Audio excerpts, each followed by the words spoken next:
The Tenchu games are a series composed of ninja stealth, assassinations, boss battles, and puzzle-solving mechanics. Tenchu as a whole died a long time ago. If you're interested in hearing all about its death, then be sure to check out my Tenchu video.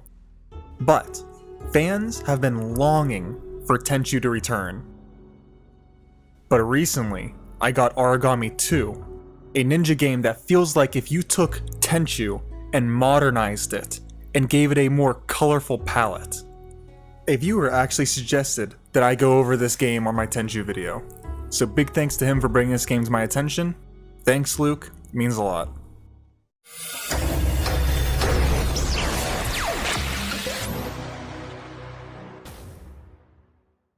This video will be comprised of 5 sections. 1. The Tenchu games. 2. Aragami 1 vs 2. 3. The similarities between Aragami 2 and the original Tenchu games. And 4. The differences between the Tenchu games and Aragami 2.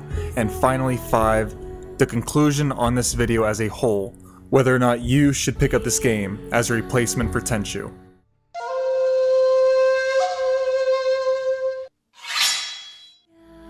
Tenchu as a series was, in my opinion, the most advanced stealth games you could get. While Metal Gear Solid, the camera was mostly unable to be controlled and was static for the most part, Tenchu felt closer to a modern-day game with its camera position and movement. Each mainline Tenchu game seemed to get more and more advanced, until the final mainline game in the series, Tenchu Z, which made the AI able to hear you depending on what terrain you were walking on. Like walking on grass is obviously quieter than concrete or puddles. These games have such a close place in my heart, yet no game has truly captured the feeling that it gave me.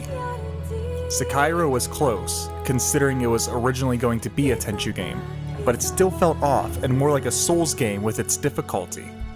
A lot of you may not remember this game, or played it at all, but those of you that did, know exactly what I'm talking about. I'm not going to go too in depth with the Tenchu games, because I already made a video on Tenchu. But what I will say is the gameplay loop of Tenchu is very unique, and Successor just doesn't fit that loop. But Aragami 2, that game, has almost the exact gameplay loop, especially compared to Tenchu Z.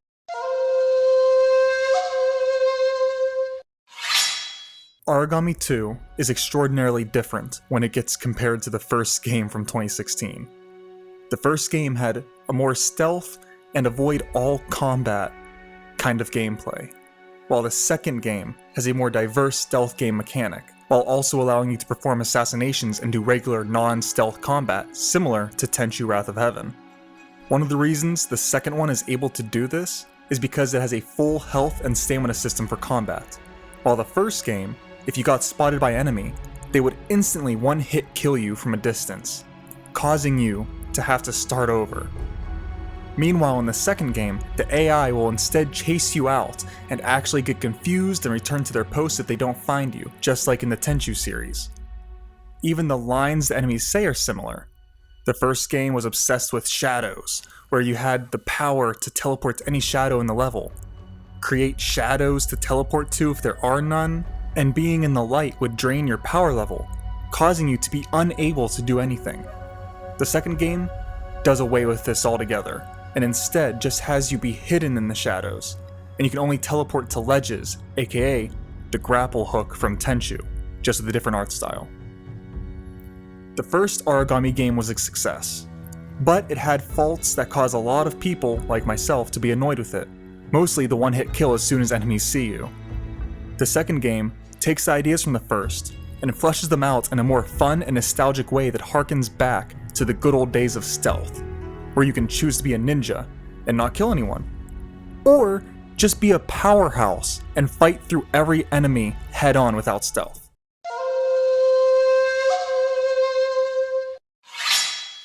The similarities between Tenchu and Aragami 2 are surprisingly a lot, but most of them are subtle.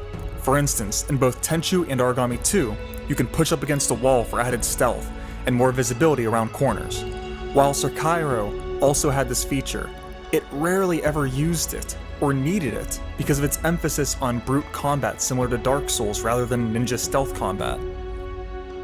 Another one is that both games you can quote-unquote grapple to ledges and hang on them to sneak up on enemies or traverse the terrain. Only difference is in the artistic choice and how it's executed. While Tenchu has a physical grapple hook that you equip and pulls you to the ledge, in Aragami 2 the grapple hook is a teleportation that teleports you to the ledge. While this may look completely different, it is functionally exactly the same thing. Even the stealth assassination takedowns in Aragami 2 are very similar to Tenchu. Only thing it's missing is a cinematic camera to show the kill close up. The blood that sprays after the sword exits a wound even looks exactly how I would imagine a modern day Tenchu game to look. The neck slash kills, the stomach stabs, it's so similar it's criminal, in a good way. Another thing that Aragami 2 is bringing back from Tenchu is the combat. The way you sword fight someone feels so comfy with the way the swords clash and how you don't have to lock targets. Man, it makes me want to kiss the devs of this game, but I won't. I promise. Something that Tenchu had at the beginning of every level was the ability to choose what items to bring with you on the mission. You would tend to choose something different for every mission, as some items were better in different scenarios and you could only take so many of each item. Aragami 2 has something very similar, where you go to a saleswoman in the hub world and buy items with gold found in game's levels. The items tend to be the same kind of things as from Tenchu. Health items, shuriken, blow darts, etc. The kind of things you would expect in a Tenchu game. One of my favorite things that Aragami 2 borrows from Tenchu is the map for selecting levels, along with its grading system ripped straight from Wrath of Heaven. Look at this and tell me it doesn't look like the exact same thing with just a different coat of paint.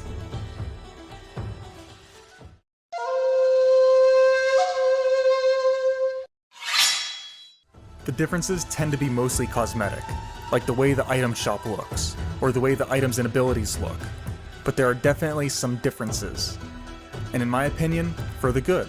For instance, while I love the ability system in Tenchu Wrath of Heaven, I think the ability tree in Aragami 2 serves the same purpose, but with added customization where you can choose what abilities you want to fit your playstyle, similar to what the card system does in Paladins. Let me explain. The ability system in Tenchu Wrath of Heaven worked like this. You would perform stealth kills in the level. After a certain amount of stealth kills, your character would level up, earning you a new ability, whether it's passive or a new fighting move altogether. But you had no control to what you got. It was a straight line when it comes to upgrading.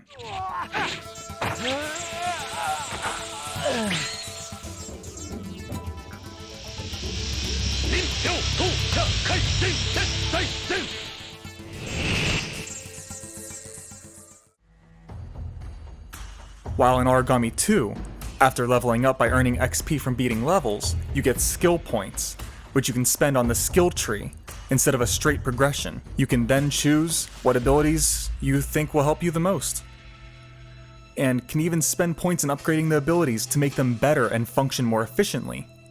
A lot of these abilities you buy are nothing like Tenchu, but they don't take away from that main gameplay style and game loop of Tenchu that is clearly inspired by. These abilities, if anything, advance the gameplay and stealth, and make it able to be played in different ways. Personally, I focus on the stealth abilities, making it feel extremely close to Tenchu, while someone else might focus on the combat abilities to make it more like Sekiro or Souls. Yet even when you do that, you still get the great gameplay loop and feeling that you get from a Tenchu game. In Tenchu, there is a great story and amazing lore that you learned while playing. While Aragami 2 is the same, it executes its method of delivering its story way better. For instance, while Tenchu had a narrator and cutscenes explaining things, Aragami 2 has cutscenes and a hub world where you speak to your sensei who will serve the same purpose as the narrator from Tenchu. But he would be a part of your game and story. This is the same functionality, but it's different in that it's more immersive. In Tenchu, I tended to skip the narrator, while in Aragami 2, I let all the cutscenes and the sensei speak because I'm so immersed in what's going on in the story.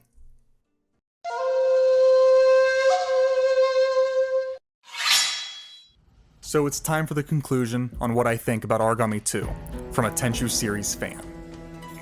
I gotta say, it's a huge buy this game now. especially if you're a fan of Tenchu. It's honestly scratching that Tenchu itch I've needed to scratch for years. And it really makes me excited to see the Aragami series starting to head in this direction, rather than almost no combat gameplay of the first game. While the first game was good, it didn't feel fleshed out, and felt more like an indie game. And this second one feels fully fleshed out and more AAA or AA, depending on how you look at it. I hope in this third entry, they keep this direction, because this is amazing. It beats Sekiro out of the water by a long shot. Now we just need a mod for the game so that you can actually have your character skin look like Ricky Maru from Tenchu. Because that is, in my opinion, the coolest ninja design I've ever seen in a game. Even the level design in Aragami 2 feels like they were designed by a dev from the Tenchu series. Man, does it feel fluid and heavily planned out. I'm so happy that there's others who miss Tenchu, and obviously the devs for Aragami 2 are like me in that aspect. Missing a dead franchise and desperately wanting a successor. And this Aragami series, I believe, is that successor, especially after Aragami 2. Thank you for watching. I hope to see you in the next video. Thanks to Luke for telling me about this game again, because otherwise I wouldn't have had this nostalgic happiness that I have right now while playing this game. Peace.